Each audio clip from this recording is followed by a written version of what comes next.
자, 수업 시작하겠습니다. 안녕하세요. 자, 이제 여러분하고 지금부터 이제 거의 5달이죠. 그러니까 거의 총 20주에 걸쳐서 기출 분석을 할 텐데, 지금 기출 분석을 이전에는 20주를 한꺼번에 했었는데 이번부터는 교재를 2권으로 분리를 했어요. 그래서 첫 번째 파트인 문제 레벨 1은 단원에 해당하는 문제들만으로 구성이 됐고, 그 다음에 레벨 2는 우리가 기출 문제들을 보면 여러 단원의 복합형 문제들이 좀 있어요. 그래서 그런 문제들을 레벨 2로 옮겼습니다. 그래서 레벨 2가 사실은 레벨 1보다도 사실 조금 더 많을 거예요. 양이 좀 많고 문제수도 좀 많은데, 이제 올해는 그러니까 10주 그래서 나누어서 진행을 하겠고요. 자, 먼저 이 강의가 그래서 10주가 첫 번째 파트 레벨 1으로 시작이 된다는 거 이렇게 잠깐 안내를 드리고, 자, 여기 보시면 여러분이 다 아시겠지만 지금 우리 시험 형태가 또다시 바뀌어서, 물론 이런 바뀐 게 재작년에 바뀌었지만 바뀐 형태에서 논술형에서 서술형으로 지금 바뀐 형태로 이렇게 진행이 되고 있다는 거 기억하실 겁니다. 그래서 지금은 기입형과 서술형, 그리고 서술형은 전부 다 4점으로만 구성이 된 거, 옛날에는 4.5점, 10점 이렇게 있었는데 그 부분이 없어지고 문항수의 조정이 일어나면서 4점과 2점으로 되었다라는 것 정도 기억하시기 바랍니다. 자, 그리고 수업을 하면서 제가 여러 번 말씀드리겠지만 저는 머릿말부터 일단은 한번 읽어보시는 게 좋을 것 같아요. 우리가 공부를 할 때 제일 중요한 것 중에 하나가 진짜 부지런함이라고 생각을 합니다. 여러분이 꾸준히 갈고 닦는 게 진짜 중요하다고 생각해요. 근데 저는 이 정영윤 선생님이 말한 3근계가 진짜 마음에 굉장히 많이 와닿았어요. 그래서 여기서 말하는 걸 보면 머리가 너무 똑똑해도 공부가 소홀하기 때문에 목표의 달성을 못할 수가 있고, 재주가 너무 뛰어나도 이게 목표를 달성을 하지 못하는 경우가 생기는 거예요. 하지만 여러분이 꾸준히 갈고 닦았을 때 어느 순간 여러분의 실력이 진짜 향상이 돼서 목표에 도달할 수 있을 거라고 생각이 됩니다. 그래서 여러분이 공부하는 동안 힘든 과정이 많겠지만 공부하는 척하지 말고 우리 스스로 진정한 공부 시간이 되도록 하는 게 좋을 것 같고요. 여기서 부지런하다는 것은 제가 수업에서 몇 번 얘기했지만 학원 문 열 때 들어오고 학원 문 닫을 때 퇴근하고, 이게 부지런하다는 게 아니라는 거예요. 그런 부지런한 사람은 무조건 100% 합격을 해야 되잖아요. 근데 그렇지가 않은 경우가 훨씬 많아요. 시간이 부지런함을 얘기해 주진 않습니다.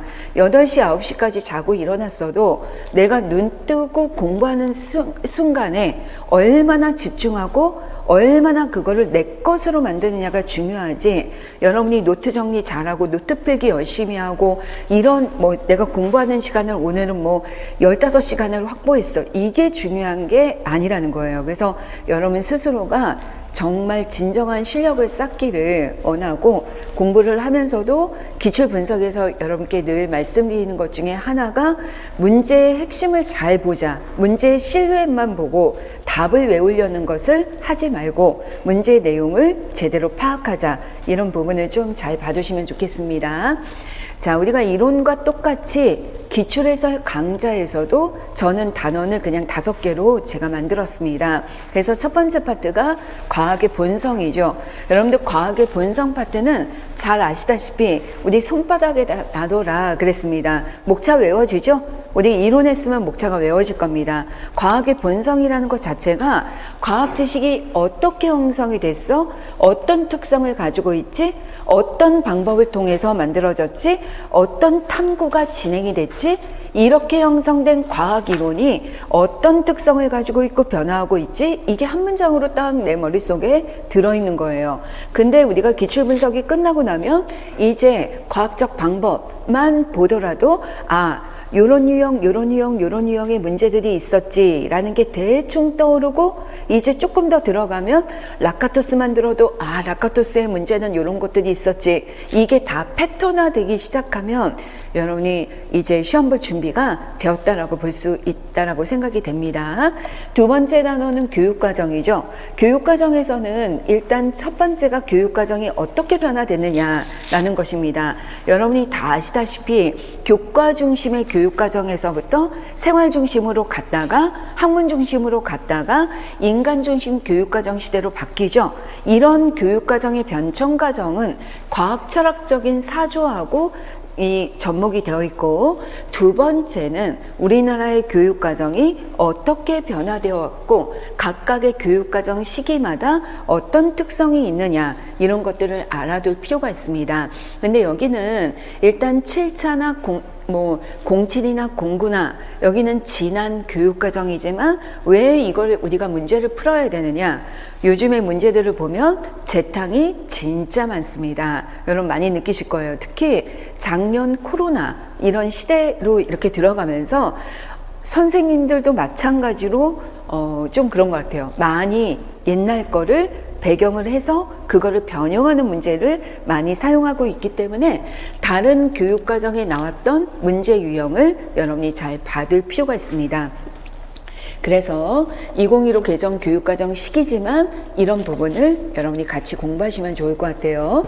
자, 이번에는 세 번째 단원입니다. 여러분 세 번째 단원 그러면 과학 교수학습 이론이잖아요. 교수학습 이론 하니까 생각나는 여러 학자들이 머릿속에 떠오르죠. 피아제, 오수벨, 브루너, 비고츠키 이런 분들이 가장 대표적이고, 보시면 돌아가면서 시험에 항상 기출이 되고 있다라고 볼 수 있습니다. 그러면서 교수학습 이론의 구성주의가 나오죠. 원래는 교수학습 이론이면 행동주의, 인지주의, 구성주의 이렇게 가야 되지만 과학교육론에서는 행동주의가 거의 나오지 않습니다. 그러니까 교육학에서 나오는 수준을 좀 제대로 공부해 놓으시면 될 것 같아요. 그러면 인지주의 학자들 중에 피아제, 오스벨, 브루너, 비고츠키까지도 다 인지주의지만 그럼에도 불구하고 이분들은 구성주의에도 속한다는 거예요. 그래서 피아제 같은 경우는 개인적 구성주의, 그리고 비고츠키 같은 경우는 사회적 구성주의의 대표잖아요. 이렇기 때문에 우리가 구성주의까지 이렇게 목차를 잡아봤고요. 그 다음에 여기서 구성주의에다 들어가면서 구성주의라는 것은 철학적 사조이자 그 다음에 학습 이론이 된다라는 거죠. 그래서 이거 두 가지 관점에서 모두 볼 수 있고, 구성주의에서의 학습에 제일 중요한 게 개념 변화잖아요. 그러다 보니까 학생이 지금 가지고 있는 현재의 개념이 무엇이냐, 그리고 이런 개념을 변화시키려면 어떤 변화가 필요한가, 시험에 가장 많이 나오는 부분이죠. 그래서 학습 이론과 관련해서도 내 손바닥에 딱 이렇게 쥐고 있자라는 얘기입니다. 자, 그리고 나서 이제 네 번째 파트로 들어가게 되면 교수학습 방법입니다. 자, 교수학습 방법은 여러분 많이 보시다시피 이거 나중에 제가 그 기출 분석표를 올해는 드리려고 그래요. 그래서 기출 분석표가 물론 퍼센테이지 그 분석한 거 말고 실제 최근에 나온 주제별 개념도 이런 거 보다 보면 올해 어디서 시험에 나오겠구나 라는 것도 여러분이 눈으로 보이실 겁니다. 그거 여러분이 하지 마세요.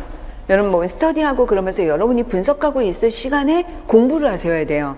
쓸데없는데 시간 낭비하지 마시고 노트 필기하고 문제를 만들고 이런 거 정말 아니라고 생각합니다. 그런 건 필요한 거 있으면 선생님들이 그냥 해주는 거예요. 제가 여러분에게 해드려야지 여러분이 나머지 시간에는 진짜 공부에 집중하시는 게 무엇보다 중요할 것 같아요.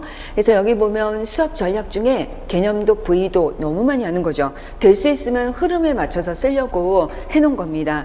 우리가 아까 오수벨의 학습 이론의 배경을 두고 있는 개념도 부위도, 그 다음에 브루너의 발견학습, 그 다음에 개념 변화로 들어가는 데 있어서 가장 필요한 과도기적인 학습 방법인 POE와 발생학습, 그리고 개념 변화들, 그리고 나머지는 협동학습이나 모형이나 질문이나 이런 것들이 전부 이런 학습 전략이나 이런 걸로 들어가죠. 지구과학 같은 경우는 지구계 교육이라든지 아니면 생물하고 지구과학에서 많이 나오는 야외학습이라든지 이런 것들 조금 더 사고 실험이라든지 창의성이라든지 이런 걸로 구성이 되어 있으니까 여러분이 같이 문제를 보시면 되겠고요. 마지막 단원은 과학교육 평가입니다. 평가는 뭐 100% 시험에 나오는데 그 중에서도 진짜 많이 나오는 부분이 어디냐면 바로 탐구 영역의 평가하고 수행평가죠. 여기가 뭐 100%인데 하지만 그것과 더불어 중요한 것이 과학교육 평가 목표죠. 그래서 목표 그러면 블룸의 목표 분류 또는 정의적 목표 그러면 크로스웰의 정의적 목표 분류. 그런데 탐구 영역을 포함시킨 과학교육의 특성에 맞는 분류, 그러면 클로퍼의 분류 이렇게 있는데 클로퍼는 최근 들어서 아직 안 나왔기 때문에 정말 살아있는 거예요. 그래서 클로퍼 다시 한번 우리가 정리해야 되고, 문항 분석과 관련해서는 여러분이 다 아시다시피 타당도, 신뢰도, 그리고 문항의 난이도, 변별도 이런 것들이 있잖아요. 이런 것들에 대한 문항 분석도 좀 더 나와야 되는데 최근에 많이 안 나왔죠. 그래서 여기 부분이 여전히 살아있다는 거예요. 인지 영역 평가 살아있습니다. 왜 살아있냐면 최근에 문제들을 보면 탐구 쪽에 되게 많이 치중되어 있단 말이에요. 근데 예전에 물리 전공에서의 문제를 보면 인지적 영역의 성취도 평가 문제를 낸 다음에 이 성취도 평가 문제를 어떻게 수정하면 좋겠는가, 문제점이 뭔가 이런 거를 수정하는 문제도 나왔었기 때문에 여전히 중요하고, 뭐 탐구 영역은 말할 것도 없고 정의 영역 같은 경우는 최근에 조금씩 나오기는 하지만 여전히 아직 많이 안 나왔습니다. 그래서 이 부분이 계속 중요하죠. 그래서 이렇게 5개의 단원으로 구성되어 있다는 거 다시 한번 보시면 되겠습니다. 자, 최근에 이 출제 경향인데 2021년을 여기다 넣었어도 비중은 거의 변하지 않아요. 제가 세부적인 항목으로 다 분석을 해봐도 이거 매해마다 다시 표를 만들어서 분석을 해도 작년 거랑 봤을 때 소수점 첫째 자리가 왔다 갔다 할 뿐이지 크게 바뀌지 않는다는 걸 여러분이 볼 수 있을 겁니다. 그래서 요거는 그냥 참고로 이런 요소가 있다라는 걸로 봐주시면 되겠습니다. 자, 그러면 우리가 1단원의 과학의 본성 단원 바로 시작하도록 하겠습니다. 잔소리는 수업하면서 그냥 제가 좀 잔소리 많이 하니까 계속 수업 중에 말씀을 드리도록 하고, 이제 첫 번째 단원이 과학 지식의 형성 과정과 특성에 대한 얘기를 말씀드리겠습니다. 근데 무엇보다 여기가 과학의 본성 단원이잖아요. 그래서 과학 지식이 어떤 특성을 가지고 있는가, 지식에 대한 관점, 이게 바로 뭐냐면 인식론이죠. 그래서 우리가 인식론을 나눌 때 전통적인 인식론과 현대적인 인식론의 관점으로 볼 수 있다라는 거 기억하시죠? 우리가 전통적 인식론의 관점을 한마디로 얘기하면 뭐라고 할 수 있다라고 했죠? 신념, 증거, 절대불변의 진리, 이렇게 나타내는 거예요. 하지만 우리가 현대인식론적인 관점에서 봤을 때 과학 지식이라는 건 뭐죠? 자연현상을 설명하기 위해 사회적으로 합의를 통해 구성한 설명 체계이다, 이렇게 되는 거죠. 문장을 자꾸 자기 걸로 만들어서 반복해서 외우세요. 이게 입에 짝짝 달라붙어서 문제를 볼 때 한 번에 튀어나올 수 있도록 연습을 많이 하셔야 됩니다. 자, 그러면 우리가 1번 문제를 풀기 전에 오늘 받은 프린트물 있죠? 이 프린트물을 보시라고 그냥 주니까 여러분이 잘 그냥 보관만 하시는데 그러시면 안 되고, 이거를 한번 꼭 읽어보시고 책이나 여러분이 단거나 할 거면 거기다 붙여 놓으세요. 책 앞에다가 아예 붙여 놓으시고 보세요. 자, 그러면 첫 번째 여기 보충 자료에 여기 과학의 본성이라고 나와 있는 여러 교재, 논문에 나와 있는 문장들을 가져온 거예요. 그래서 한 번씩 꼭 읽어보시라는 거예요. 저는 추천하고 싶은 게 뭐냐면 2번에 보면 과학의 본성에 대한 이해라는 부분이 있죠. 거기에 중에서도 과학 지식의 특성이라고 되어 있는 부분이 있죠. 거기다가 줄치시고요. 형광펜. 그 다음에 이것은 과학 지식의 생성 및 특성이라고 되어 있잖아요. 거기다 줄치시고요. 이게 지금 우리가 하게 되는 첫 번째 단원의 주제예요. 그러면 첫 번째 단원에서 주로 하는 게 뭐야?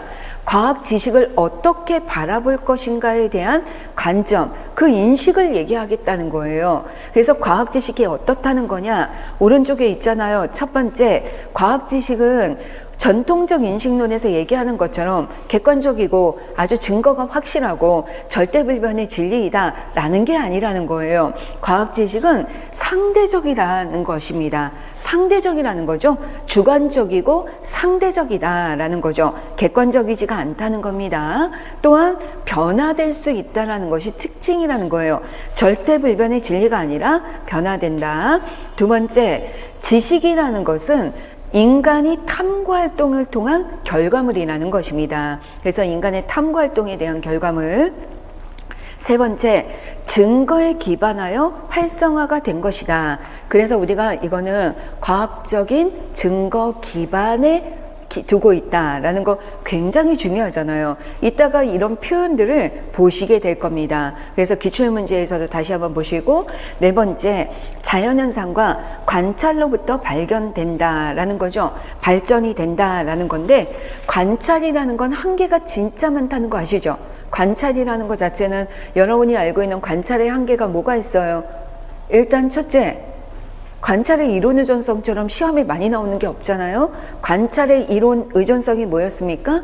관찰자가 가지고 있는 생각, 이념이 관찰하는데 영향을 미친다는 거예요. 그래서 우리가 보고 싶은 것만 본다. 이런 관점하고 관련이 있는 거죠. 자기가 보고 싶은 걸 보고 싶은 대로 해석하고 이런 것들이 바로 그런 한계가 있다는 건데, 그럼에도 불구하고 과학은 관찰이 중요하다라는 것입니다. 관찰에서부터 시작할 수밖에 없다는 거예요. 자, 그 다음에 여기 보면 법칙과 이론이라는 건 차이가 있다는 걸 알아야 한다라는 겁니다. 여러분 왜 그러냐? 여러분 우리가 법칙이라는 거는 어디서부터 나오냐면 데이터에 대한 해석이에요. 데이터에서부터 나오는 팩트, 사실, 그리고 사실에서 존재하는 증거 속성이 개념, 개념 간의 관계인 법칙, 그리고 법칙들이 여러 개의 개념들 간의 관계인 이 원리, 이렇게 나오잖아요. 이런 애들은 전부 다 데이터베이스에 해당하는 결과를 해석해낸 거나 똑같다는 거예요. 하지만 이론이라는 건 뭐라고 그랬어요? 어떤 현상을 그냥 실험 결과가 법칙이 나왔는데 이 법칙은 변인 간의 관계로 기술된 건데 이걸 있는 그대로 기술하는 것이 아니라 이게 왜 그런지에 대한 자신의 생각을 설명해서 설명 체계를 만들어낸 게 이론이라는 거예요. 그래서 여러분이 기억하셔야 될 게 자료 해석과 결론 도출이 너무 다르다는 거 기억하시죠? 결론 도출에는 추리라는 게 들어가 있거든요. 그래서 그 과학자가 자신의 결과에, 실험 결과에 기초해서 그 문제에 대한 답을 형성하는 인과적 의문에 대한 답을 만들어내는 과정이 있기 때문에 이론이라는 것과 결론 도출이 굉장히 관계가 깊다는 거예요. 그래서 우리가 법칙이 이론은 아니라는 것입니다. 자료 해석이 이론이 절대 아닙니다. 이런 관계를 잘 기억하시기 바랍니다. 그 다음에 뭐 거기 보면은 사회성이나 과학자의 특성 이런 건 있으니까 한 번씩 읽어보시기 바랍니다. 자, 그 다음에 여러분이 읽어봐야 될 것이 3번의 과학 지식의 특성입니다. 여기도 형광펜으로 줄쳐 놓으시고요. 똑같죠. 2번에서 나와 있는 과학 지식의 특성하고 똑같지만 학자마다 정리한 내용들이 조금씩 다르다는 거예요. 근데 우리가 이 3번에 나와 있는 내용은 우리 교과서 할 때, 이론할 때 이미 했었습니다. 그렇지만 내용을 다시 한번 정리해 봅시다. 첫 번째 특성이 뭐냐면 잠정성이라는 거예요. 잠정적이다. 이건 뭐예요? 과학 지식은 절대불변의 진리가 아니라 언제든지 변화 가능하다. 이거 언제든지 한 문장으로 쓸 수 있어야 됩니다. 두 번째, 공적이다라는 겁니다. 그렇다는 얘기는 뭐냐면 동일한 증거에 기초할 때, 동일한 증거라는 건 동일한 실험 결과라면 같은 결론이 나와야 된다. 어디서나. 이게 공적이라는 얘기예요. 자, 반복적이라는 거는 뭐냐면 여러분 공적이나 반복적이나 똑같지 않습니다. 여러분 공부하는 데 있어서 시험의 합격에 있어서의 차이는 뭘까요? 변별이에요. 변별. 여러분, 이게 제가 봤을 때 어떤 분이 훨씬 실력이 뛰어난 것 같은데 왜 시험에서 떨어졌을까? 많이 아는데 왜 떨어졌을까? 그 차이는 뭐냐면 변별 때문인 거예요. 변별이라는 건 정말 마지막 2%예요. 그러니까 여기도 공적이라는 것과 반복적이라는 것이 똑같지가 않다라는 겁니다. 공적이라는 거는 동일한 증거, 실험 결과가 있을 때 결론에 도출하는 거다. 증거가 같으면 결론도 같다라는 얘기라면, 반복적이라는 거는 뭐냐면 이거 재현성하고 되게 비슷하죠. 이게 동일한 조건일 때, 유사한 조건일 때는 유사한 결과가 나와야 된다라는 얘기입니다. 그래서 재현성과 유사한, 그 다음에 확률적이라는 얘기는 뭐냐면 여기서 절대적인 설명이라는 것이 아니다. 과학이 확률적인 예측과 설명만이 가능하다. 과학이라는 것 자체가. 그리고 인간적이라는 거예요. 인간적이라는 것은 주관성하고도 관련이 있죠. 과학자가 어떤 자연현상을 설명을 할 때 이런 것들은 인간의 창의적인 상상력이 포함되고 있다. 그래서 우리가 창의성과 추론이, 바로 창의성과 추론이라는 것 자체도 과학 지식의 특성 중에 하나였잖아요. 그 다음에 역사적이다라는 걸 봤을 때 여러분 역사적인 맥락에서 해석을 해야 된다라는 거. 그 다음에 독창적이다라는 걸 봤을 때 창의성이랑도 유사하지만 이게 각자마다 이 어떤 학자가 설명하느냐에 따라서 달라진다라는 얘기죠. 그 다음에 전체적이다라고 얘기하는 것은 일관성을 띠고 있다. 일관성인 개념 체계가 있다라는 걸 얘기하고, 경험적이다라는 것 자체는 경험적인 증거 기반의 요소를 가지고 있다라는 걸 볼 수 있습니다. 그래서 이렇게 각각의 특성을 한 번씩은 꼭 읽어보셔야 돼요. 4번도 굉장히 중요하죠. 4번이 전통적인 관점과 현대적인 관점을 비교하는 내용으로 되어 있어요. 근데 제가 이거 다 읽어드리면 굉장히 지루하니까 여러분이 각자 꼭 읽어보시고, 아, 전통에서는 이렇게 생각하고 현대인식론에서는 이렇게 생각하는구나 라는 거를 여러분이 꼭 줄쳐가면서 키워드를 잘 보시기 바랍니다. 자, 마찬가지로 두 번째 페이지에 있는 것도 우리가 보통 중등 과학교육에서 나타나는 과학의 본성을 뭐 교과서, 논문 이런 거 분석해서 쭉 써놓은 거예요. 그러니까 여러분이 문장을 만들 때, 내가 문장을 만들어서 외울 때 참고하시라고 제가 붙여놨으니까 반드시 읽어보시기 바랍니다. 세 번째에 나와 있는 과학적 방법은 제가 두 번째 1-2단원이 과학적 방법이잖아요. 거기 설명할 때 설명을 다시 드리겠습니다. 자, 그러면 보충자료 두 번째 거 있죠? 옆으로 이렇게 해놨는데 아무래도 여러분이 보관하기 편하게 조그만 글씨로 이렇게 인쇄했는데 괜찮으시죠? 여러분 이렇게 분석해 놓은 게 바로 여러분 가장 많이 보는 그 교재 있잖아요. 과학교육의 이론과 실제, 조희영 교수님 책 있죠? 그 책 저자이신 분이 쓴 논문이 있을 거예요. 그 논문에 나와 있는 과학 철학의 관점을 제가 표로 정리를 해 놓은 것입니다. 그러니까 그 책에 있는 그런 철학적 사조와 아주 유사하게 정리한 표다라고 생각하시면 돼요. 그래서 우리가 여기서 관점을 봤을 때 커다랗게 전통적인 과학관과 현대적인 과학관으로 나눈다라는 얘기인데, 전통적인 과학관에 속하여 있는 것이 뭐냐? 그러면 논리 실증주의, 논리 경험주의, 합리주의, 환원주의 또는 반증주의, 이런 것들이 속한다라는 겁니다. 물론 포포의 반증주의는 제가 여러 번 말씀드리지만 여러분 모든 과학이론이 전통과 현대를 칼로 물 자르듯이 자르지 못한다는 거예요. 우리가 양자이론이 변화되는 것도, 양자역학 이론이 발달되는 과정에도 고전역학이 있고 양자이론이 있지만 그 고전과 양자이론을 이어주는 과도기적인 상태가 있게 마련이잖아요. 그거랑 똑같습니다. 그래서 포퍼나 라카토스는 사실은 약간은 과도기적인 이런 거에 속하기는 하지만 그래도 여기에 제가 전통적 과학관 쪽에 일단 넣어놓기는 했습니다. 그래서 각각 그 철학적인 관점, 사조, 그리고 또는 어떤 그 학자들의 이름에 따라서 여기 대표적인 견해와 그 다음에 출처, 그 다음에 지식의 본성의 관점, 이런 것들을 써놨으니까 여러분이 쭉 찾아볼 때 요거 반드시 보시기 바래요. 우리 과학교육론에서는 논리실증주의하고 논리경험주의를 구별하지는 않았어요. 교육학에서는 구별할지 모르겠지만 사실 과학교육론 자체에서는 이걸 구별하는 문제로 출제가 되지는 않았습니다.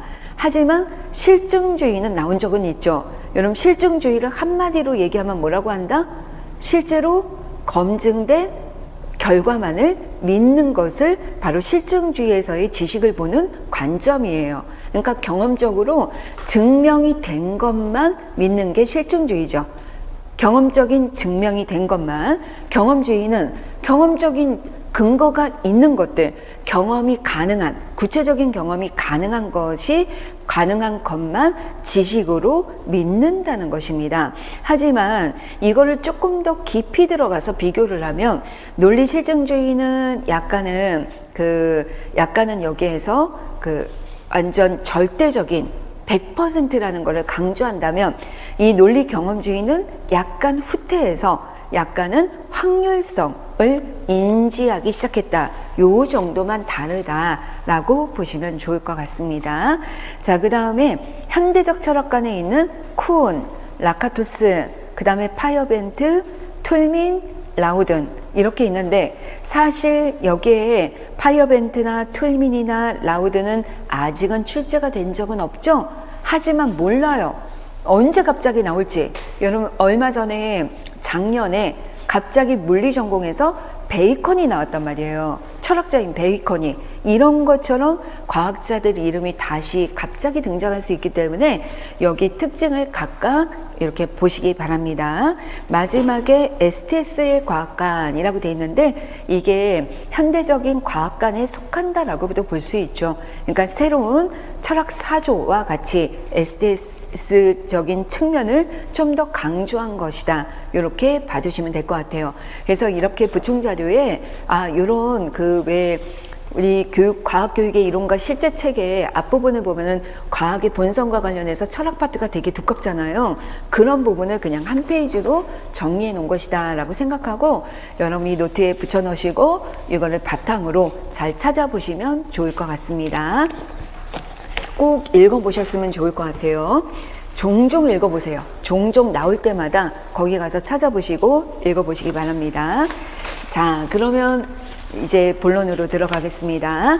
첫 번째 단어는 뭐냐면, 자, 과학의 본성이 뭐냐? 그러면 과학 지식이 어떻게 형성이 되고 어떤 특성을 갖느냐에서부터 출발하는 거예요. 그래서 1-1 단원의 제목이 이것이고요. 첫 번째 문제부터 보겠습니다. 자, 첫 번째 문제는 화학 분야의 교육이나 연구활동에 종사하는 사람들은 모형을 많이 사용합니다.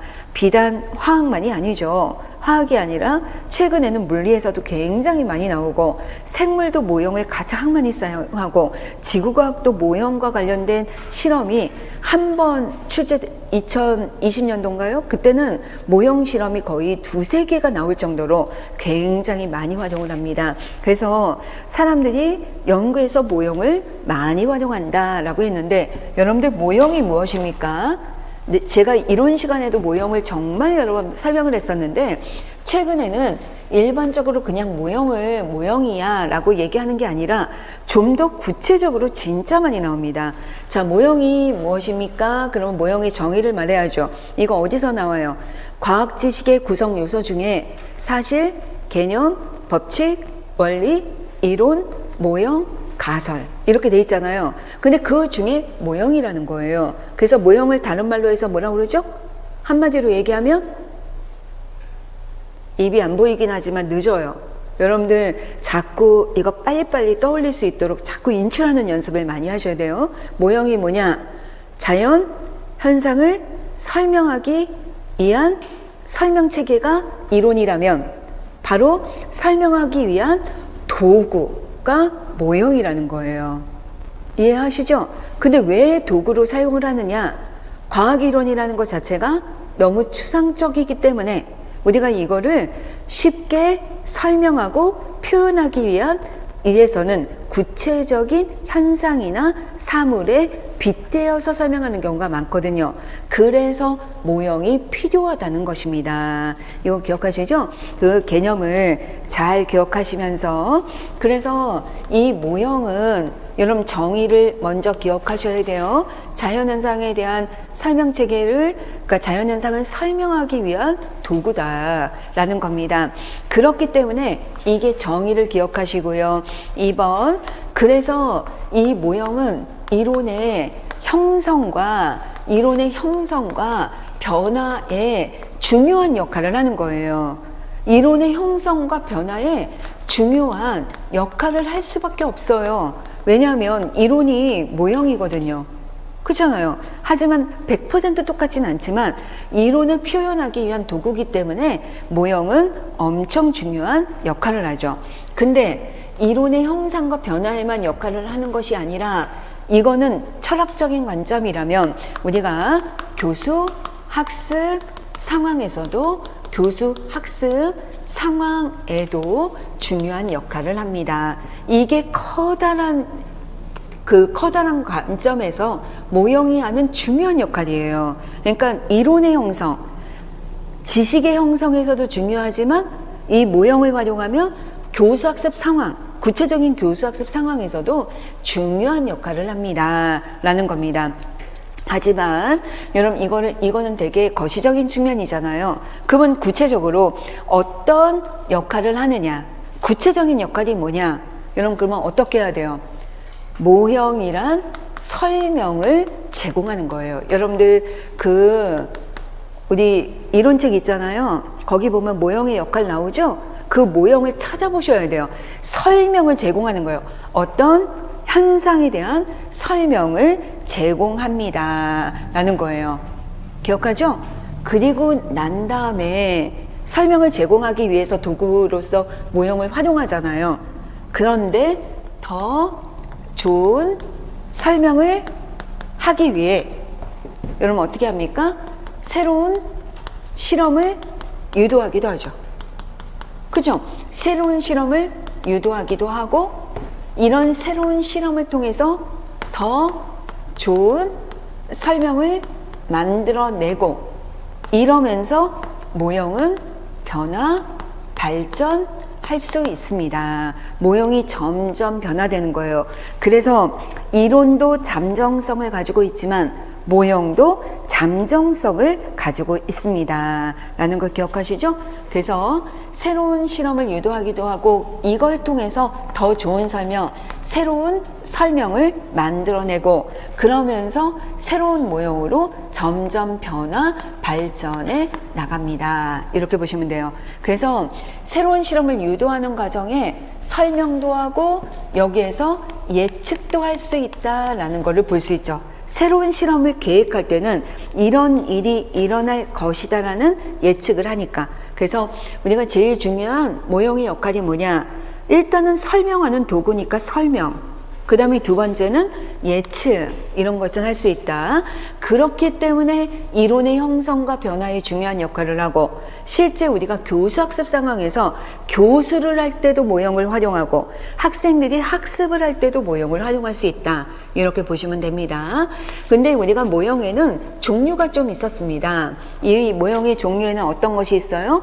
이론적인 모델이 있고, 이론 모형이 있고, 비유 모형이라는 것도 있고, 그 다음에 척도 모형이라는 것도 있죠. 이런 세 가지 모형이 대표적이지만 이거 외에도 더 있습니다. 그런데 교재를 찾아보시면 이론적인 모형의 대표가 뭐예요? 생각이 안 나면 예를 기억하시면 돼요. 우리가 보통 원자 모델과 같은 이런 것들이 어떤 현상을 설명하는 데 있어서의 이런 원자 모형이라는 것을 통하면 다양한 설명을 할 수가 있는데, 어떤 추상적인 과정이죠. 또는 수식, 이런 것들이 이론 모형이다 라고 볼 수 있고, 비유 모형이라는 거는 우리가 빗대어서 설명을 하는 거죠. 공유 속성을 가지고 있기 때문에 비유를 활용해서 설명하는 것들. 그 다음에 척도 모형은 우리가 축소시키거나 아니면 확대시키거나 이런 모형이 됩니다. 이걸 생각하시면 되죠. 그래서 화학에서도 정말 많이 활용한다는 거예요. 특히 화학에서 사용하는 이유가 왜 그렇습니까? 화학은 가장 기본이 미시적인 관점의 이런 관점을 가지고 현상을 설명할 수밖에 없어요. 화학 반응이나 원자, 분자, 반응식 이런 것들이니까 그래서 필요하다는 거죠. 그래서 미시적인 입자 수준에서 설명을 해야 되고 추상적인 개념 간의 관계를 밝혀야 되기 때문에 이런 모형을 주로 활용을 한다. 그래서 학문적인 특성과 관련지어 설명해라 이랬잖아요. 학문적인 특성을 가져오셔야 됩니다. 그러면 물리도 마찬가지죠. 물리도 미시적인 관점 엄청 많습니다. 전자 이런 것들 있잖아요. 게다가 물리에서 대표적인 게 힘, 이런 힘이나 작용, 반작용 뭐 이런 것들은 전부 다 추상적인 개념들이죠. 그렇기 때문에 물리하고 화학이 되게 유사하고 생물 같은 경우도 그런 경우가 되게 많죠. 굉장히 미시적이죠. 혈액 속에 들어있는 무슨 단백질이나 뭐 이런 구성 요소들, 게다가 그 생명과학에서의 원리들이 다 추상적이죠. 눈으로 볼 수 없는 이런 것들도 마찬가지고요. 지구과학은 더하죠. 지구과학은 우리가 눈으로 볼 수 없는 지구 내부 그리고 방대한 우주 이런 관점을 설명해야 되기 때문에 이런 각각의 과목별 특성으로 바꿔서 기술하셔야 돼요. 과목별 특성으로 생각하시기 바랍니다. 자, 두 번째입니다. 분자 모형은 여러 가지 다양한 형태로 개발되어 있습니다. 그중 공과 막대 모형과 공간 채움 모형이 교육 현장에서 많이 활용이 됩니다. 이 모형의 장단점을 비교하여 설명하시오 라고 되어 있죠.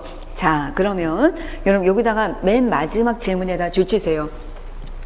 자, 우리가 교수합숙 상황이나 이론의 형성과 변화에서도 중요한 역할을 합니다. 그렇지만 여러분 그러나 이런 모형은 실제와 다릅니다. 아셨죠? 실제를 흉내낸 것도 아닙니다. 그래서 실제와 다르기 때문에 우리가 모형을 활용할 때는 이론을 형성하던 교수학습 과정에서 활용을 하던 모형을 활용할 때는 항상 어때야 됩니까? 한계점이 있다는 것을 명시해야 합니다. 라는 얘기죠. 그걸 기억하셔야 됩니다.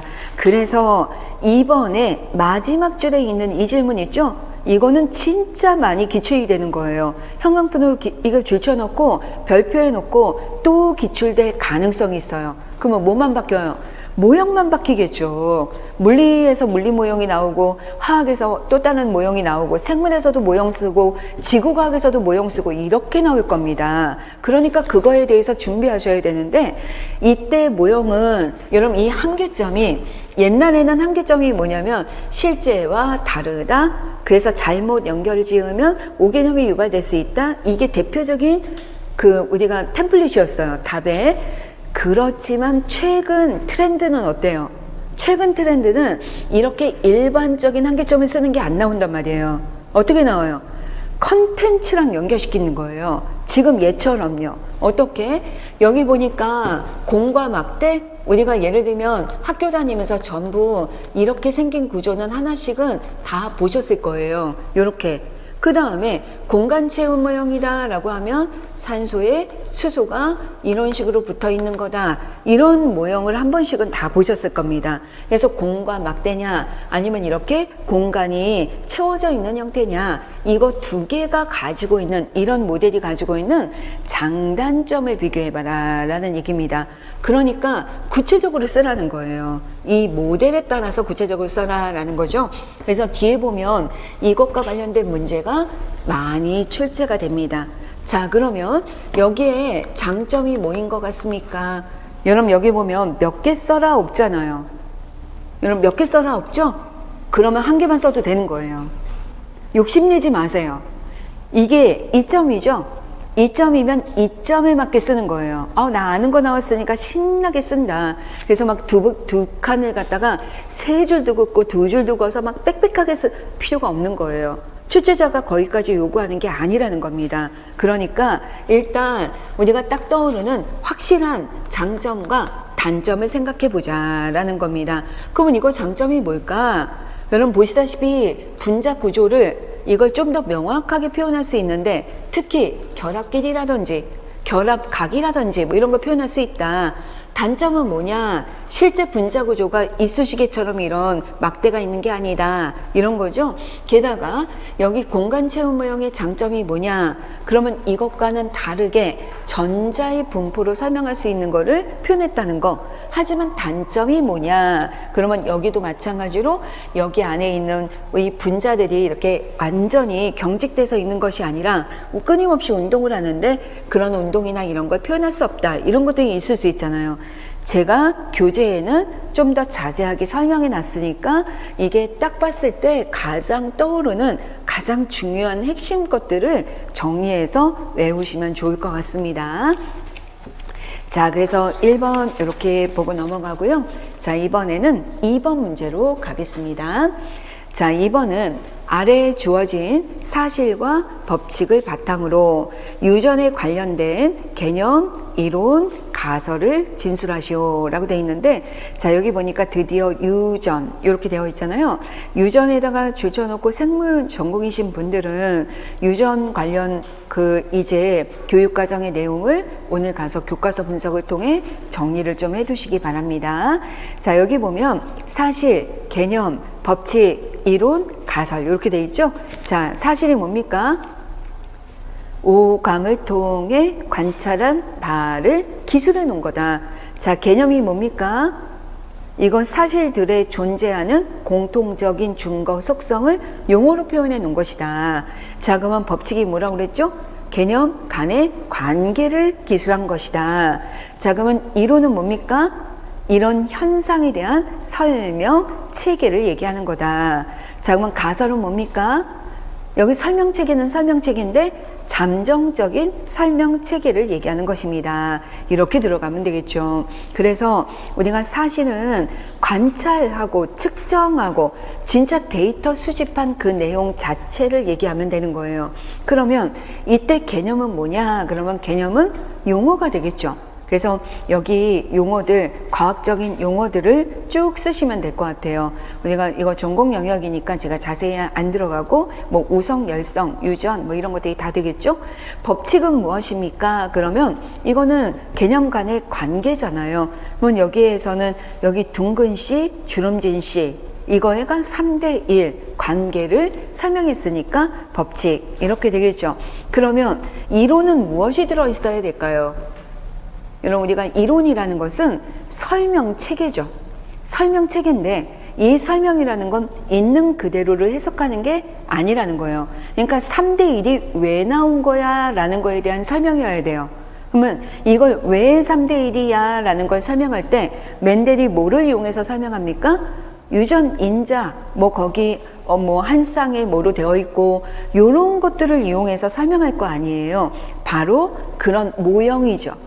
열성인자, 우성인자, 뭐 이렇게 얘기하는 유전인자 이런 것들이 바로 모형이잖아요. 바로 유전에 있어서 대표적인 과학사가 뭐가 있냐면 혼합설이라는 것과 입자설이라는 것이 있을 때 바로 이론은 혼합설로 설명을 하던 입자설로 설명을 하던 이건데 이 실험 자체가 멘델의 실험이니까 입자 이론으로 설명하는 관점의 내용이 들어가는 겁니다. 이해되시죠? 바로 가설은 이게 이럴 것이다 라는 어떤 식의 예상이 되는 그런 부분들 잠정적인 설명 내용을 적어주시면 되겠습니다. 이해되시죠? 이건 나중에 보면 화학에서도 거의 비슷한 예제로 출제가 되는 걸 볼 수 있습니다. 자, 이번에는 3번으로 가보겠습니다. 원래 3번은 이게 단원 복합형 문제라서 여기다 넣지 않아야 되지만 제가 이 문제는 과학교육 이론 체계도 예시 문제로 들어있는 문제예요. 근데 여기 있는 내용이 되게 좋기 때문에 이거는 제가 여기다 그냥 넣어놨습니다. 자, 3번 문제는 굉장히 중요한 문제죠. 다음은 예비교사를 대상으로 과학의 본성을 조사, 과학의 본성 조사 주치세요. 여러분이 문제를 읽을 때 문제에서의 포인트를 보면 벌써 내 머릿속이 오리엔티드가 되기 시작해야 되는 거죠. 과학의 본성을 조사한 거니까 전통적 인식론이냐 현대적인 인식론이냐 이거를 밝힐 거구나 라고 인식을 해야 돼요. 그래서 질문이구나.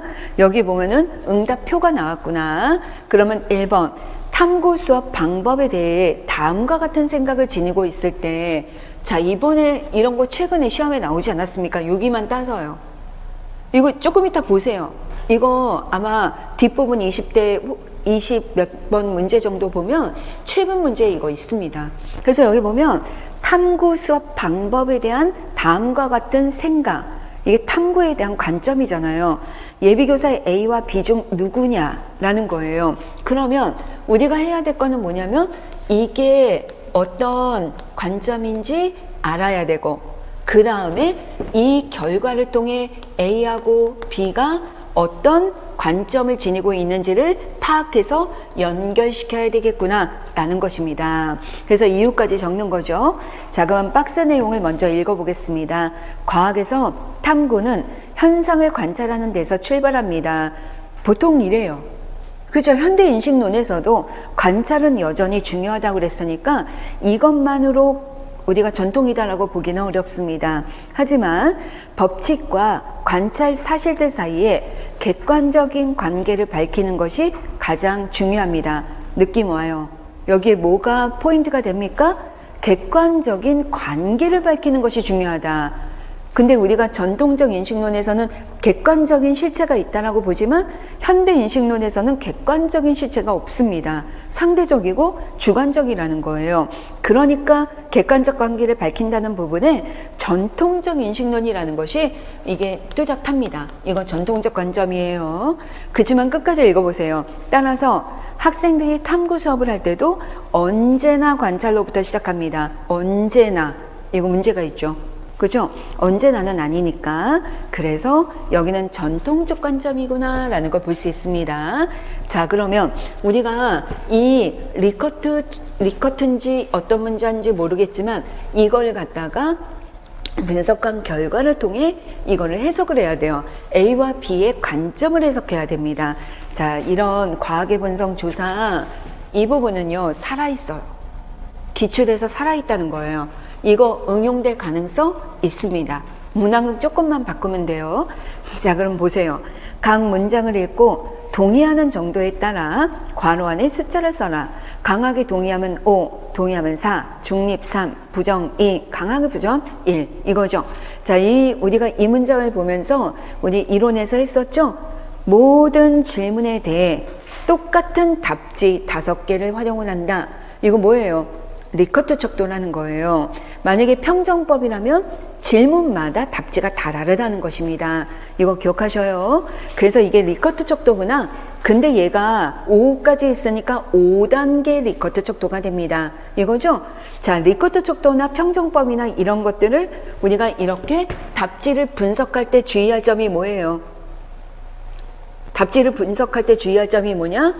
여기서 보면 질문들이 현대 인식론인지 전통적 인식론인지를 물어볼 텐데 우리가 현대적 인식론이 긍정적인 것으로 봐야 되겠고 우리가 전통적 인식론이 좀 낮은 부정적 인식이다라고 봐야 될 거 아니에요. 그러면 우리가 점수가 높을수록 현대적인 인식론이 되려면 여기에 현대적 인식론을 묻는 질문인지 부정적인 질문인지에 따라 우리가 역배점이라는 걸 해야 된다라는 관점이었었습니다. 기억하시죠? 그래서 역배점은 이론 시간에도 설명드렸으니까 여기서 자세히 설명 안 드릴게요. 요즘에 아마 교육학에서도 설명 많이 할 거예요. 몇 년 전에 시험에 나왔었죠? 이게 교육학에서도 문제에 나올 정도로 다시 과학교론에서도 나올 가능성이 있습니다. 그러면 가번해봐요. 학생들이 실험에서 얻은 결과는 다른 사람들의 결과만큼 가치가 있다. 과학자만의 결과만이 중요한 것이 아니라 어느 누구든지 실험 결과가 나온 것이 중요하다. 이거는 현대인식론적인 관점의 문제라는 거예요. 그러면 여기는 강하게 동의할수록 현대인식론이 되는 겁니다. 이게 되죠. 근데 나번에 보니까 과학적 이론이란 과학자들이 합의한 것이다. 여기 딱 보니까 이거 뭐예요? 사회적 합의가 들어있으니까 과학의 사회성을 인정한 거죠. 그래가지고 몇 년 전에 시험에 나왔잖아요. 몇 년 전에 시험에 나오기를 과학적 방법에 추가되는 한 가지 방법이 더 있다라는 걸로 나온 거예요.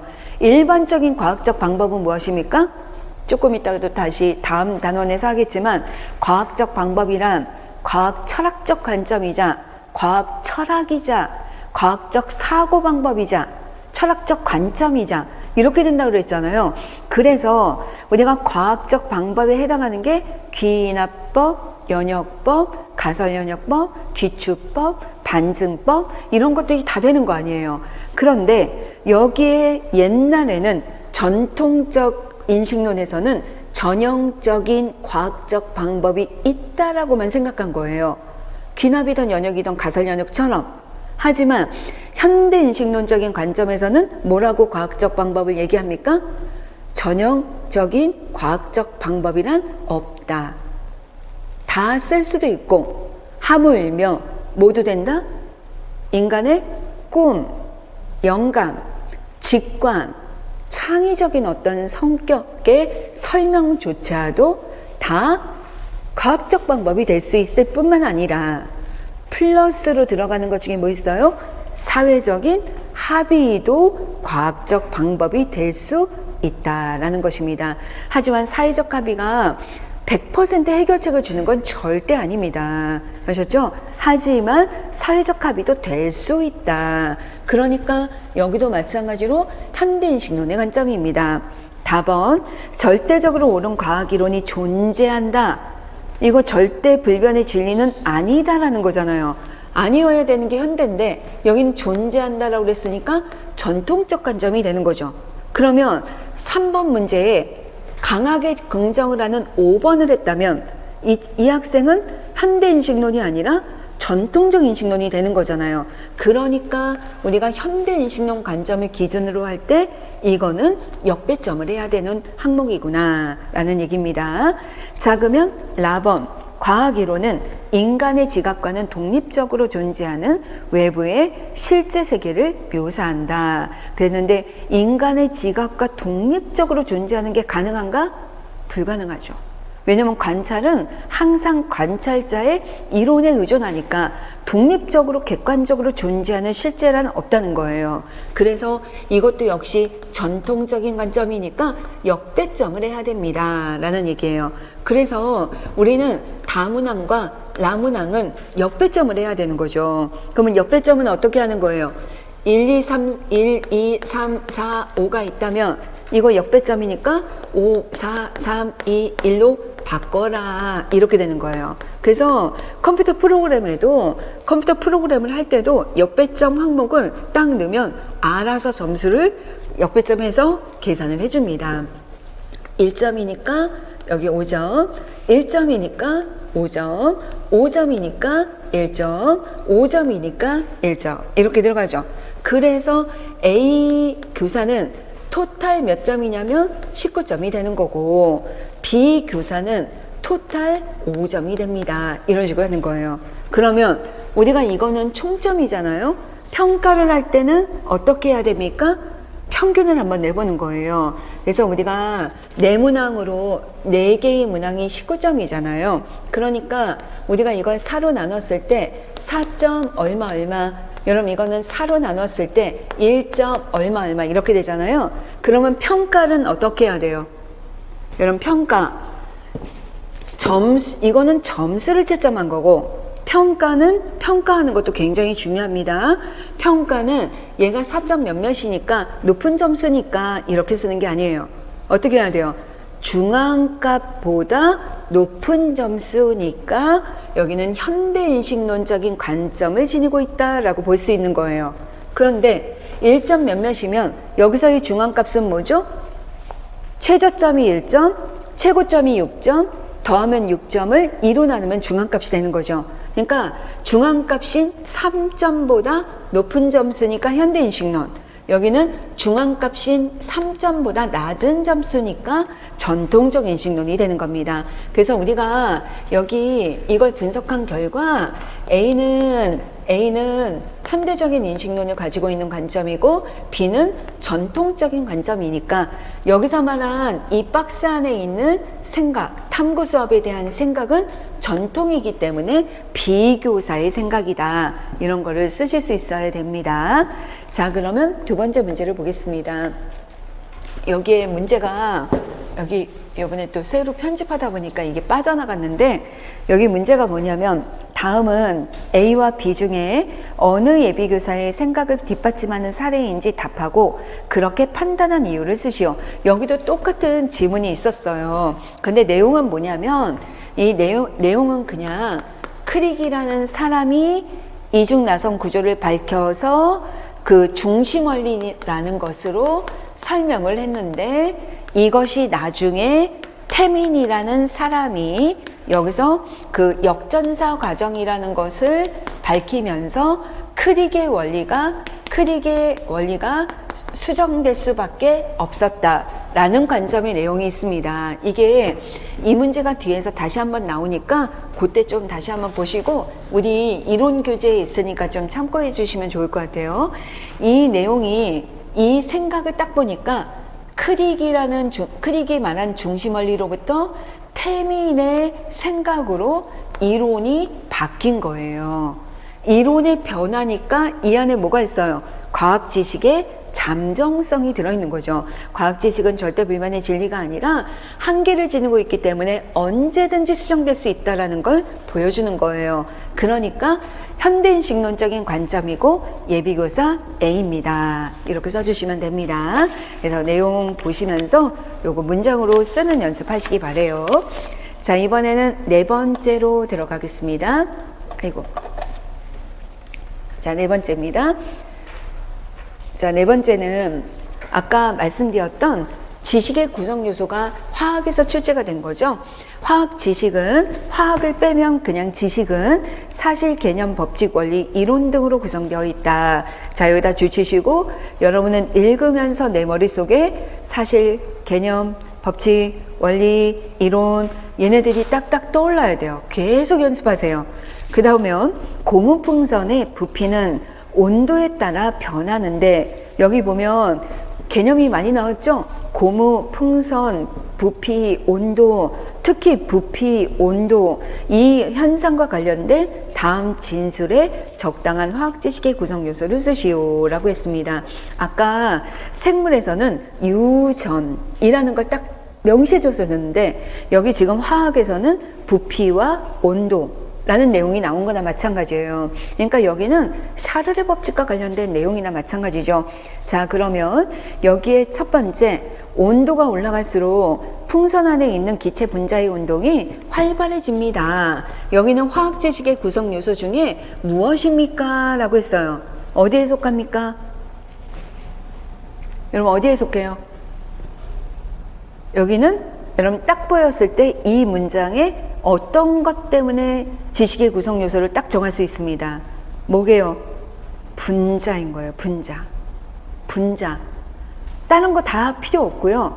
온도 올라가면 여기서 분자 운동이 활발해진다 이랬잖아요. 어떻게 보면 꼭 법칙처럼 보이죠? 하지만 그게 아니라는 거예요. 분자 운동을 눈으로 봤습니까? 아니요, 못 본 거예요. 분자 운동은 볼 수가 없어요. 분자라는 모형을 활용해서 지금 설명하고 있죠? 그러니까 이론이 밖에 안 되는 거예요. 이론입니다.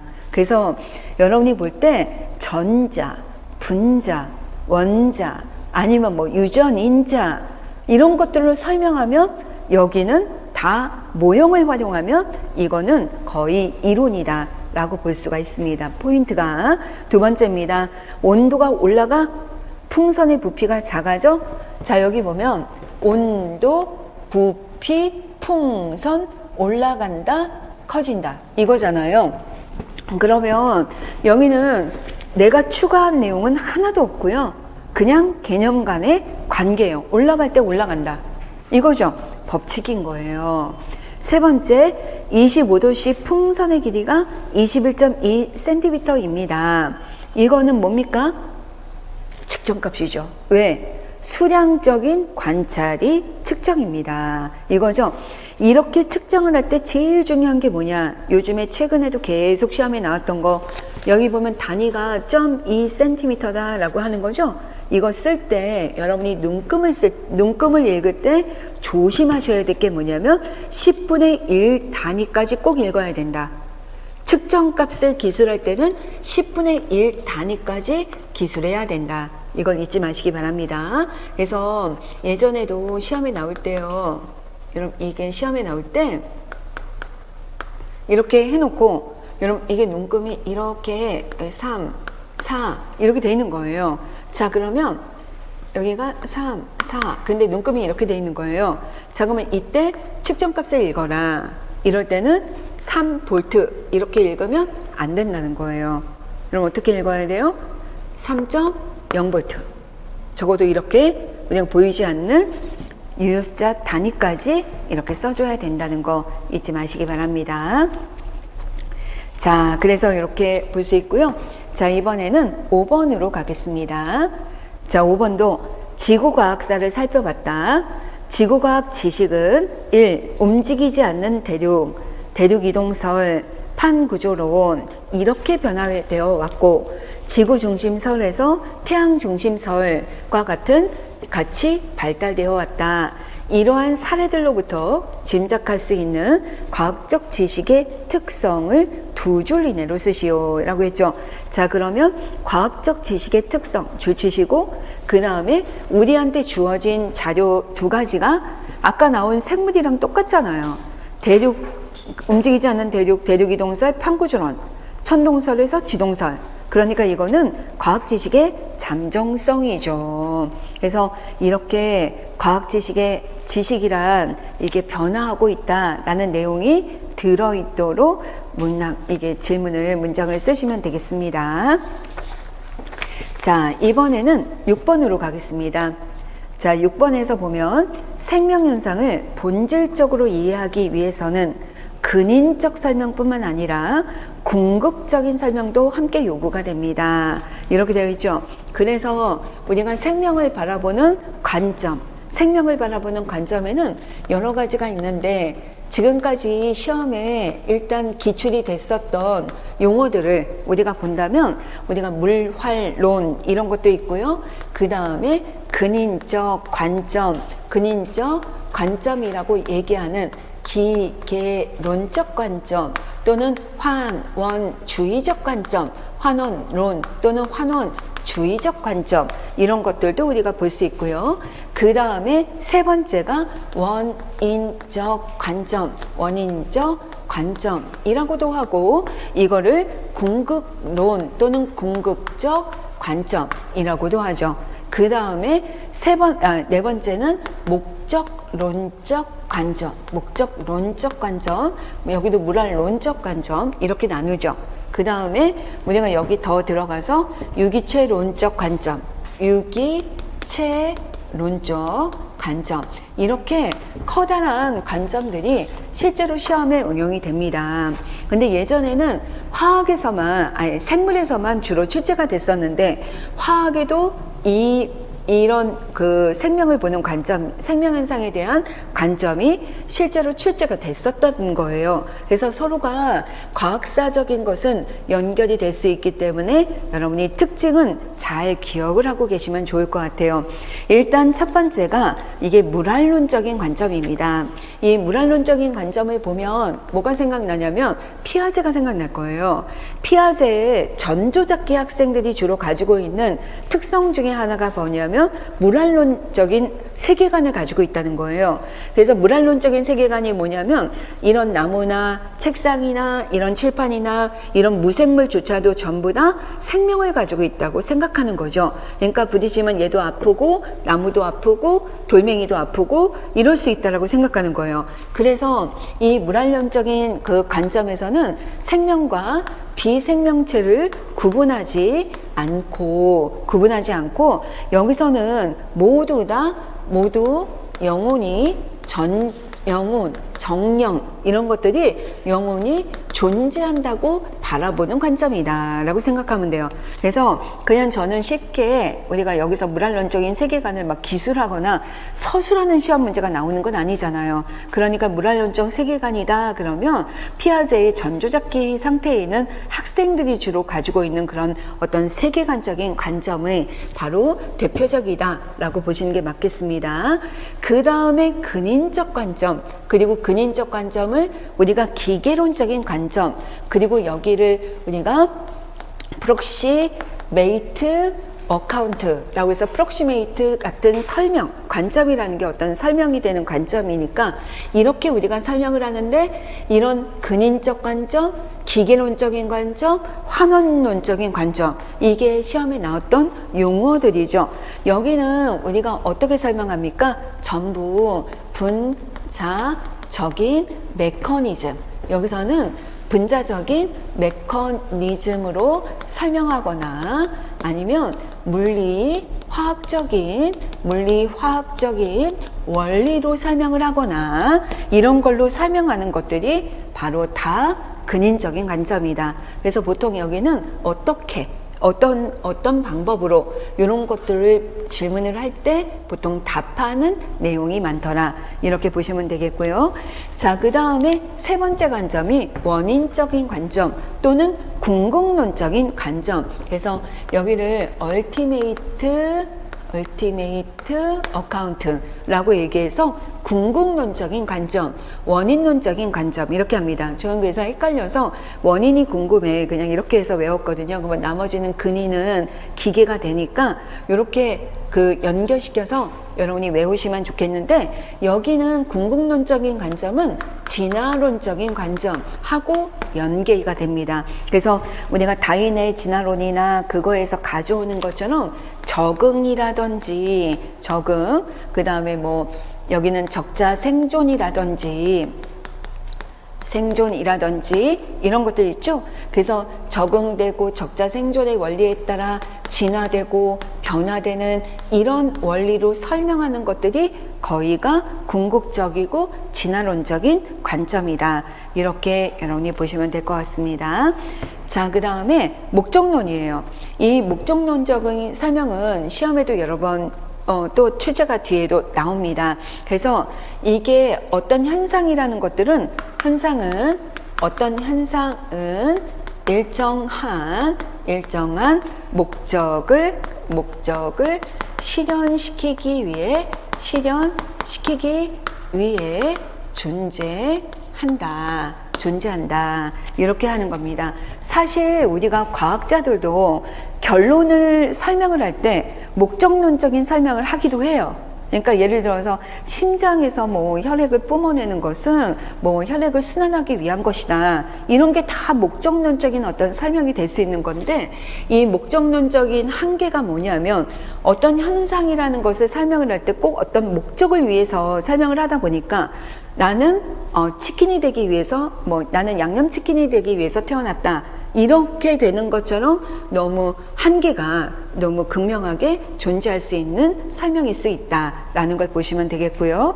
그 다음에 유기체론적, 그러면 이게 약간은 현대론적인 관점이기도 한데 여기에 대표적인 게 여러분 밑에 좀 안 보이시면 유기체론적인 관점은 창발성, 그 다음에 발현성 이런 것과 관련이 있다라고 볼 수가 있죠. 그래서 이 유기체론에서는 생명체는 구성 요소의 조직과 상호작용을 하는 관점을 시스템적인 것들이죠.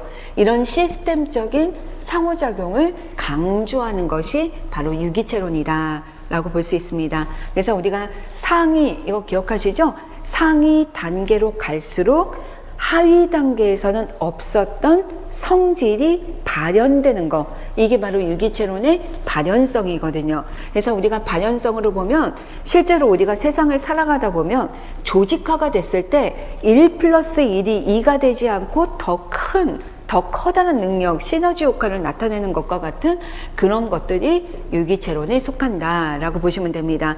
자, 이 수업에서는 분석을 하고 핵심을 아는 게 중요하기 때문에 여러분이 각각의 요소마다의 구성 요소들은 문제를 풀면서 이제 여기에다 채워나가시면 돼요. 문제에서 나오는 예들을 이렇게 입혀서 여러분이 조금 더 풍성하게 문장을 만드시기 바랍니다. 자, 그러면 문제를 가보겠습니다. 생명현상을 본질적으로 이해하기 위해서는 줄쳐놓으세요. 그 문장에다 들춰놓으세요. 이거 시험에 나왔습니다. 생명현상을 본질적으로 이해하기 위해서는 근인적 설명도 중요해. 그러니까 기계론적인 설명도 중요하지만 궁극적인 설명도 함께 요구돼. 이 얘기가 무슨 얘기예요? 이거 생명과학 전공이신 분들 꼭 기억하셔야 돼요. 한 가지 관점으로 설명하는 거는 안 돼. 여러 가지 관점이 있다는 것을 함께 설명해야 돼 라는 얘기입니다. 뒤에서 또 나와요. 그러면 이게 근인하고 궁극적인 것만 해야 되나? 아니죠. 유기체론적인 설명도 사실은 해야 됩니다. 그래서 다양한 설명 관점이 필요하다. 그래서 위의 문장은 박스로 딱 기억해 두시기 바랍니다. 그래서 이 두 가지 유형의 설명이 학교 생물 수업에서도 함께 다루어질 필요가 있습니다. 이게 여러 가지 관점을 함께 다뤄야 된다는 것입니다. 그래서 여기 과정 1, 2, 3이 있는데 과정 3에 제시된 설명이 근인이냐 궁극이냐 판단해라. 이런 거 시험에 나오죠. 그래서 일단 첫 번째 패턴이 뭐냐? 근인적이냐 궁극적이냐 목적론적이냐 물환론적이냐 유기체론적이냐 이거를 판단하는 게 먼저입니다. 그 다음에 두 번째는 또한 다른 유형의 설명이 수업에 포함될 수 있도록 수업 과정을 추가해라 라는 얘기입니다. 추가될 수 있는 것을 적어봐라. 자, 그러면 과정 1번을 보겠습니다. 학급 전체 학생들의 혀말기, 귓볼 모양, 엄지 형태, 쌍꺼풀 등의 유전적 형질을 조사해서 그 결과를 기록합니다. 그래서 유전적 형질을 조사하는 거니까 이런 유전과 관련된 여러 가지 현상, 사실들, 데이터를 수집해서 그거를 기록하도록 하는 거예요. 구성 요소별로 유전 현상이 나타나는 현상별로 조사를 한다는 것입니다. 여기는 근인적인 형태가 좀 더 많이 나타나 있죠. 2번입니다. 조사한 결과 대립되는 형질이 나타나는 이유를 생각해 보게 합니다. 여기는 대립된 형질이 나타나는 이유니까 여기는 인과적인 질문이 나타났는데 과정 3을 쓰라고 그랬으니까 과정 3에 어떤 설명을 하고 있는지 보세요. 이게 어떤 관점에서 설명하나 라는 걸 보라는 거죠. 이 현상은 상염색체에 있는 한 쌍의 대립 유전자에 의해 나타나며 한 쌍의 대립 유전자가 있어서 나타나고 멘델의 유전 법칙으로 설명할 수 있는 현상이다. 이거는 유전자라는 걸로 구성이 되어 있으며 유전 법칙이라는 메커니즘으로 설명을 할 수 있다라는 거죠. 그러니까 여기는 근인적인 설명을 하고 있다라는 얘기입니다. 그러니까 어떤 현상에 대해서 근인적 관점으로 설명하고 있구나. 분자적 메커니즘, 입자적인 수준에서 설명하고 있구나라는 거예요. 자, 그렇다면 우리가 여기 아까 분명히 문제에 근인과 궁극을 함께 보여줘야 되는데 여기는 근인만 나왔으니까 궁극적 설명이 추가가 되면 되겠죠. 그러면 궁극적인 설명과 관련해서는 진화론적인 어떤 특성을 보이는 현상을 제시하면 되겠죠. 그래서 이거는 전공 영역이니까 자세하게는 안 하지만 진화 과정을 통해 나타나는 여러 가지 자연 선택이나 변이나 뭐 이런 현상들을 제시하면 될 것 같습니다. 자, 이번에는 7번 문제로 가겠습니다. 여기 각각의 근인 생명관에 대해서는 부록에도 설명이 돼 있으니까 꼭 찾아보시기 바랍니다. 7번도 지금 같은 유형의 문제라고 보시면 돼요.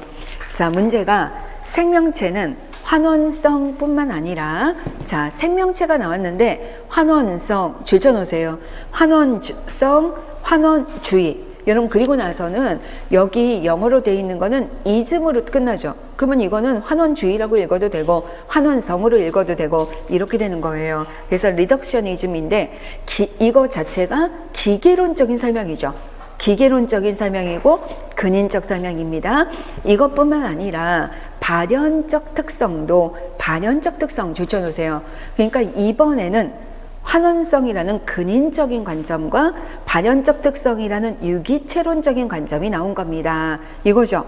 그래서 매우 다양하게 갖추고 있다. 다음은 생명체의 발현적 특성을 이해하기 위한 수업 과정이다. 자, 여기 보면 생명체의 발현적 특성을 이해하기 위한 수업 과정이라는 거예요. 다양한 관점이 있는데 여기는 발현성을 설명하려고 합니다. 그래서 대표적인 그 지으류에 대한 발현성을 설명하고 있는 거예요. 자, 우리 문제 밑으로 내려와서 과정 1, 2, 3 지나서 문제를 먼저 보겠습니다. 위의 과정 2에서는 지의류의 환원성에 대한 수업 내용이 들어가게, 그리고 과정 3에서는 지의류의 발현적 특성에 대한 수업 내용이 다루어질 수 있도록 1번과 2번의 수업 내용을 문장으로 쓰고, 그렇게 생각하는 이유를 환원성과 발현적 특성에 비추어 기술하시오라는 것입니다. 자, 그러니까 우리가 여기서는 아까와는 달리 여기는 근인과 원인이었는데 요번에는 근인과 지금 유기체론적인 요 두 개로 비교를 하는 거예요. 그러면 우리가 1번에 들어가는 내용이 환원성의 내용이잖아요. 우리가 환원성의 대표적인 게 바로 뭐냐면 이런 기계론이라는 건 분자적인 메커니즘과 그리고 물리화학적인 원리잖아요. 그러니까 여러분, 우리는 지의류에 대한 거를 잘 모르니까 어떤 내용이 들어가면 되냐면 이런 지의류를 구성하고 있는 구조, 그 다음에 생리적인 생화학 기능, 이런 것들이 들어가도록 쓰면 될 것 같아요. 그리고 그 이유가 뭐냐, 그러니까 분자적 메커니즘에서 구성 요소나 그 다음에 생화학적인 원리, 법칙 등으로 설명하는 것이다, 이런 내용이 들어있도록 쓰면 되죠. 그 다음에 과정 3에는 발현성이 나타나도록 쓰라는 거예요. 우리가 발현성이라는 게 이머전트 프로퍼티라는 바로 아까 창발성이잖아요. 그러니까 창발성이 나타나려면 창발성의 핵심이 뭐죠? 구성 요소들이 있는데 이런 구성 요소들이 조직을 이루었을 때 서로가 상호작용해서 실제로 각각 혼자 단독으로만 있었을 때와는 다른 현상이 나타난다, 이런 내용이 들어있도록 쓰면 되는 거죠. 그러니까 우리가 여기서 발현성을 나타낼 때 뭐 지의류를 구성하고 있는, 여기서는 이제 지의류를 구성하고 있는 뭐 균류하고 조류가 있는데 각 개체만으로 있을 때는 나타나지 않는, 각자는 생존할 수 없는데 이게 공생을 하다 보니까 각자 있었을 때와는 다른 생명 현상이 나타난다, 이런 내용이 들어있도록 쓰면 되는 거죠. 그게 발현성이니까요. 왜 발현성이냐? 구성 요소의 조직과 상호작용을 통해 각각 독립적으로 존재하고 있을 때와는 다른 현상이 나타난다, 이 내용이 들어있도록 쓰면 되는 거예요. 그래서 핵심 포인트를 가지고 정리해 주시면 되겠습니다. 자, 창발성과 관련해서는 각 전공별로 특징을 하나씩 예를 기억하라 그랬습니다. 여러분, 대표적인 예 중에 우리 물리 같은 경우는 전기회로 같은 거 보라고 그랬죠? 우리가 전기회로에 꼬마전구, 전선, 건전지, 이 요소들을 연결을 하니까 이게 환하게 빛이 들어온다, 이런 것들이요. 화학에서도 화학결합대, 그래서 예를 들면 수소와 산소가 만나서 물이 만들어지니까 수소와 산소가 가지고 있던 특성과는 전혀 다른 새로운 성질이 발현이 되더라, 이런 거. 생물에서는 진짜 많이 나오죠. 생식, 발생, 항상성, 이런 것들과 관련된 거, 유전, 이런 것들.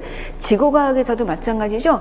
날씨나 이런 것들은 전혀 우리가 각각 구름 아니면은 증발이 돼서 그렇게 되는 거지만 물이나 구름이나 바람, 이런 요소들로만 있을 때와는 다르게 날씨나 기상현상이 나타나는 것이 바로 창발성의 대표적인 예가 될 수 있다라고 볼 수가 있겠습니다. 그래서 여기 처음에 여러분이 공부하실 때는 문장을 길게 하는 것보다 포인트로 짧게 문장을 외워두시고 거기다가 살을 붙이는 식으로 하시면 좋을 것 같습니다.